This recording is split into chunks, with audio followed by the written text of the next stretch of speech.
किया, कभी कभी तो मुझे ऐसे लगता है कि वो मेरे लिए ही आया था, खुद का गेम तो वो खेला ही नहीं, वो मेरे लिए ही खेल रहा था। एक्चुअली मैंने ऐसे बोला था सबके सामने कि अरबाज मेरा ही है, तो उस पर एक्चुअली मम्मी ने डिसाइड नहीं किया था कि वो मुझे बाहर की बातें बताएंगी, पर जब मम्मी और पापा बैठे थे और सारे सदस्य बैठे थे, मैंने ये कहा था कि अरबाज तो मेरा ही है।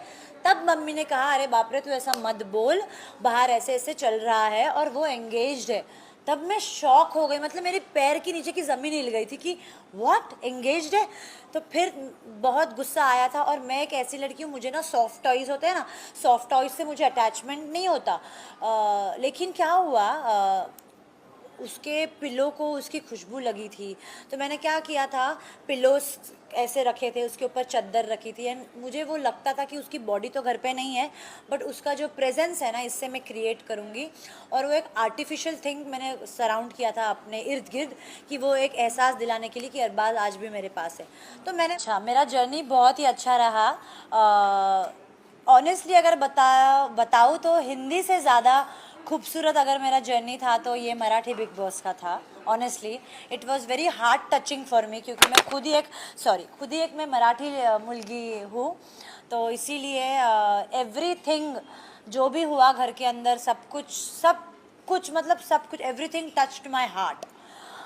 ये डिसीजन मैंने क्यों लिया, गुड क्वेश्चन, बट इसका जवाब यही है कि मेरे जो फैंस हैं उन्होंने मुझे बहुत सपोर्ट किया है, फिर वो मेरा काम हो या बिग बॉस की जर्नी हो, जो मैं रियल सेल्फ, जो मेरी पर्सनालिटी है, उसको बहुत प्यार मिला मुझे। तो देवर लाइक कि आप मराठी मुलगी हो, आप मराठी बिग बॉस क्यों नहीं करते, तो मैंने कहा चलो ये मेरे तरफ से आप सभी के लिए एक ट्रीट है, एक सरप्राइज़ है, यानी गिफ्ट है, इसीलिए किया। मैं अगर बिग बॉस की बात करें तो हिंदी और मराठी में सबसे टफ क्या था, हिंदी था या मराठी था? वहाँ पे जाने के बाद बहुत चीज़ें चेंज सी मराठी भी उतना ही टफ था जितना हिंदी था। हिंदी में डर ये था कि घर से बाहर नहीं निकल जाओ, क्योंकि कोई जानता नहीं था। मराठी में ऐसा था कि मराठी ऑडियंस कभी कभी इतना आउटस्पोकन लड़कियों को तुरंत एक्सेप्ट नहीं करेंगे। एक्सेप्ट किया है मुझे, बट मुझे खौफ था कि एक्सेप्ट करेंगी नहीं करेंगी, फिर मैं सोच के बोलूँ क्या, फिर मैं फेक रहूँ क्या।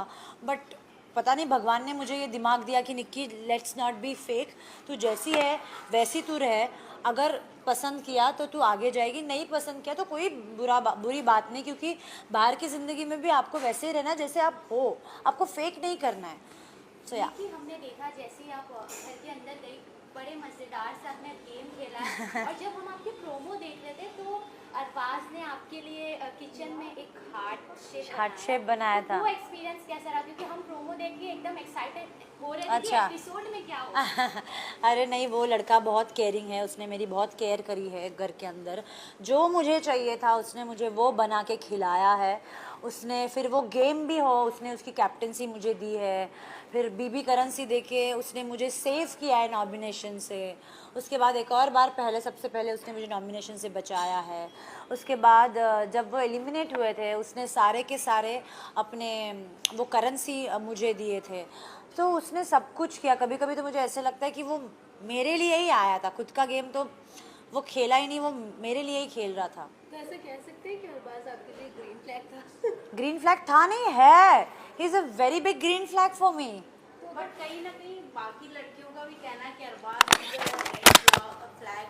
एक सेकंड। एक सेकेंड ना, हाँ क्या कह रहे कहीं हैं? ना कहीं बाकी लड़कियों का कहना है कि Arbaaz is the red flag, क्योंकि रिसेंटली जब वो सिलसिला से बाहर आए थे तो उनका नायरा से काफ़ी अच्छा बॉन्ड था, बट नायरा ने जिस तरीके से एलिगेट्स लगाए, बट वो कहीं ना कहीं वो इंगेज भी थे, वैसा भी ऑडियंस का कहना था लीजा से। बट अब कहीं ना कहीं वो सब चीज़ें छोड़कर वो आपके साथ दिख रहे हैं, तो कितना क्या उसमें रियल है और क्या फेक, क्योंकि ऑडियंस अभी तक कंफ्यूज है। इसका जवाब मैं एक लाइन में दूंगी डेफिनेटली। कुछ तो लोग कहेंगे, लोगों का काम है कहना। निखिल, जैसे कि आपने कहा कि वो आपके लिए गेम खेल रहे थे, आप दोनों ने घर के अंदर एक दूसरे को काफ़ी सपोर्ट किया। Yes yes. लेकिन मैं जब अरबाज का इंटरव्यू कर रही थी तो मैंने उनसे पूछा था कि कुछ लोग ऐसे कह रहे हैं कि आपने निक्की को यूज़ किया है, और अरबाज ने ये चीज़ खुद कहा कि मैं घर के बाहर जैसे आया तो कुछ लोग ऐसे भी कह रहे हैं कि निक्की ने अरबाज का यूज़ किया है। तो ये क्या है? क्योंकि आप तो अंदर थे और जिस तरीके से हमने गेम देखा है, हमें नज़र आया कि आप दोनों ने एक दूसरे को सपोर्ट किया। यस, तो मैं यही कहूँगी, घर वाले भी यही कह रहे थे कि निक्की अरबाज के इमोशंस का यूज़ कर रही है, बट ऐसा कुछ नहीं है। मैं अपने बलबूते पे गेम में थर्ड पोजीशन पे आई और अरबाज भी अपने बलबूते पे आगे आया है। वो उसका गेम प्लान था कि उसको नॉमिनेशन से सेफ होना है, हालांकि वो बहुत कम नॉमिनेट हुआ है, 2 ही बार नॉमिनेट हुआ है। मैं पूरा ऑलमोस्ट सीजन, सिर्फ पहला वीक मैं नॉमिनेट नहीं थी और दूसरा जब मैं कैप्टन बनी मैं फुल सीजन नॉमिनेट थी, मेरा कैप्टनसी भी चला गया था। तो मुझे वो खौफ था ही कि यार भाई एवरी वीक मैं नॉमिनेट होंगी। तो इमोशंस की जहाँ बात करते हैं तो कोई किसी के इमोशंस के साथ खेल के आगे नहीं जा सकता, क्योंकि प्रेक्षक जो होते हैं, ऑडियंस, वो देखते हैं कि कौन किसके साथ खेल रहा है और उनको पसंद नहीं है कि अगर किसी के मन से खेला जाता है, किसी के दिल से खेला जाता है या फिर किसी को धोखा दिया जाता है, उनको पसंद नहीं है। तो वो बराबर टाइम आने पे निकाल देते हैं लोगों को। तो अगर देखा जाए तो अरबाज भी एंड तक ही थे, मैं भी एंड तक ही थी। तो आपकी मॉम जब घर के अंदर हाँ, गई थी, हाँ। तो आधी अधूरी बातें जैसे आपने Yes, सुनी yes. अरबाज के बारे में, तो काफी आपको मतलब दुख हुआ, आपने उनकी चीजें बिग बॉस को सौंप दी। अच्छा। फिर अरबाज जब आए घर के अंदर, आपको गोदी में उठा के अंदर लेके चले गए, तो क्या बातें हुई? क्योंकि बहुत फुसफुसा रहे थे आप दोनों, और तो क्या कहना चाहेंगे? क्योंकि इसमें ये फर्स्ट टाइम ऐसा हुआ है कि big boss Marathi Hindi audience ने भी फॉलो किया। Oh really? या मुझे तो उन्हें समझा दीजिए कि आप लोग मराठी में तो कुछ बात कर रहे थे, क्या बातें हो रही थी आप लोग? तो ऑनेस्टली मैंने जब मेरी मम्मी आई थी घर के अंदर, उन्होंने मुझे एक्चुअली, मैंने ऐसे बोला था सबके सामने कि अरबाज मेरा ही है। तो उस पर एक्चुअली मम्मी ने डिसाइड नहीं किया था कि वो मुझे बाहर की बातें बताएंगी, पर जब मम्मी और पापा बैठे थे और सारे सदस्य बैठे थे, मैंने ये कहा था कि अरबाज तो मेरा ही है। तब मम्मी ने कहा, अरे बाप रे, तू ऐसा मत बोल, बाहर ऐसे ऐसे चल रहा है और वो एंगेज्ड है। तब मैं शॉक हो गई, मतलब मेरे पैर के नीचे की ज़मीन हिल गई थी कि व्हाट, एंगेज्ड है।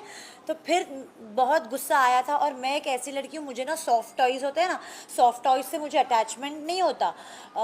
लेकिन क्या हुआ, उसके पिलो को उसकी खुशबू लगी थी। तो मैंने क्या किया था, पिलोस ऐसे रखे थे, उसके ऊपर चादर रखी थी, एंड मुझे वो लगता था कि उसकी बॉडी तो घर पे नहीं है, बट उसका जो प्रेजेंस है ना, इससे मैं क्रिएट करूँगी।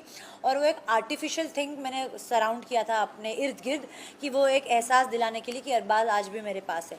तो मैंने वो सब उठा के स्टोर रूम में रख दिया। उसकी चप्पल थी मेरे पास, उसका शर्ट था, टी शर्ट था, जो भी था, उसका लॉकेट था एक लायन का, वो सब मैंने डिसाइड किया कि ये सब क्यों कर रही हूँ मैं, जब मतलब आई रियली फेल्ट कि यार एंगेज्ड है, मतलब हमने जो प्लान्स किए हैं बाहर निकल के, हमें क्या साथ में काम करना है या वट एवर वी प्लान्ड, ये सब मतलब ये सब झूठ था। ये सब डाउट्स आने लगे क्योंकि वो मेरे साथ नहीं था।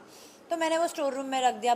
फिर मेरे मन में यही चल रहा था कि हमने जो टाइम स्पेंड किया 2 महीने, वो क्या टाइम पास के लिए था या क्या था, पता नहीं। बट जैसे वो आया, और मुझे ये पता था कहीं ना कहीं कि वो आएगा तो एक तो मुझे इग्नोर करेगा या फिर मुझे कन्विंस करेगा। वो जिस तरीके से भाग के आया, हालांकि वो टीवी में पता नहीं कैसे दिखा, बट मैं सामने खड़ी थी, वो जिस तरीके से आया अंदर, मैं शॉक थी। मतलब वो गोली नहीं, कोई शूट करता है तो गोली कैसे आती है बाहर, वो वैसे बाहर अंदर आया घर के और मुझे उठा के वो लेके गया बेडरूम में। तो और मुझे छोड़ ही नहीं रहा था, 15 मिनट उसने मुझे हग ही करके रखा। हालांकि वो कट कर दिया, इतना नहीं दिखा सकते। मैं उसे पूछ रही हूँ कि अरबाज हुआ क्या है, बता। फिर उसने बताया कि जो भी तेरे को समझ में आ रहा है घर के अंदर, वो थोड़ा सा वो फेक है, वो रूमर्स है, और अगर सच भी है तो क्या सच है क्या नहीं, उसने मुझे सब बताया। और उसने मुझे ये भी कहा कि वो सब मैंने ख़त्म कर दिया, इट्स ऑल माई पास्ट। और अब मैं तो भगवान हूँ नहीं कि किसी के पास्ट को एक्सेप्ट ना करूँ या भुलाऊँ ना। अगर सामने वाला इंसान अपने पास्ट को भुलाने के लिए रेडी है तो मैं भी भुलाऊँगी डेफिनेटली, बिकॉज हम सब लाइफ में रोज़ नई ज़िंदगी जीते हैं, so it's as a matured person I will obviously forget anybody's past and grow ahead in life. भाई मैं आपसे जानना चाहूँगी निकी, क्योंकि आपको ऑडियंस पहले से जानती है, अरबाज से पहले से जानती है, आपकी फ़ैन फॉलोइंग ज़्यादा है, बॉलीवुड हो या टीवी हो, सारी इंडस्ट्रीज़ के लोग आपको जानते हैं। तो कहीं ना कहीं एज अ ऑडियंस सवाल बनता है, क्योंकि अरबाज जब सिलसिला किए थे, उन्होंने बहुत सारे पॉडकास्ट में डंके की चोट पे कहा कि yes Lisa is my fiancee, but अगर वो 2 महीने के बॉन्डिंग के लिए 8-9 महीने सालों का रिलेशन तोड़ सकते हैं, तो क्या आपके लिए लॉयल या ट्रूली मैंने ये कभी कमिट नहीं किया कि मैं उसके साथ किसी रिश्ते में बंधी गई हूँ। मैं जितने भी आप लोगों से बात कर रही हूँ, मैंने यही कहा कि we as a friend we are for each other. जब भी उसका बुरा वक्त हो, मेरा बुरा वक्त हो, उसका अच्छा वक्त हो, मेरा अच्छा वक्त हो, हम दोनों एक दूसरे के लिए खड़े हैं। ऐसा कंपलसरी नहीं है एक लड़का और लड़की हमेशा एक रिश्ते में एक आप उसको रिश्ता दे दो। एक खूबसूरत अलग भी रिश्ता हो सकता है, और मुझे लगता है दोस्ती से खूबसूरत ज़्यादा कोई रिश्ता नहीं हो। निकी, अभी फाइनली आप बाहर आ चुकी है, बहुत अमेजिंग, आपके फैंस हो चुके हैं, Thank you. एक्सपेक्टेशंस भी बढ़ गए हैं Yes. कि अब निकी क्या लेके आएगी। तो अपने फैंस को बता दीजिए, लास्ट मैसेज उन्हें दे दीजिए कि निकी अब किस अंदाज में नजर आएगी। अभी आपने तो देख लिया कि मैंने ऑलमोस्ट सारे रियलिटी शोज कर लिए हैं, तो अभी बस थोड़ा सा इंतज़ार कीजिए, बहुत सारे प्रोजेक्ट्स में मैं आपको दिखाई दूंगी। Thank you, Thank you, thank you. So much Nikki. Thank you, thank you. Thank you. Oh my God! Look who's here! What's happening? Everything's superb, just like me. Hi.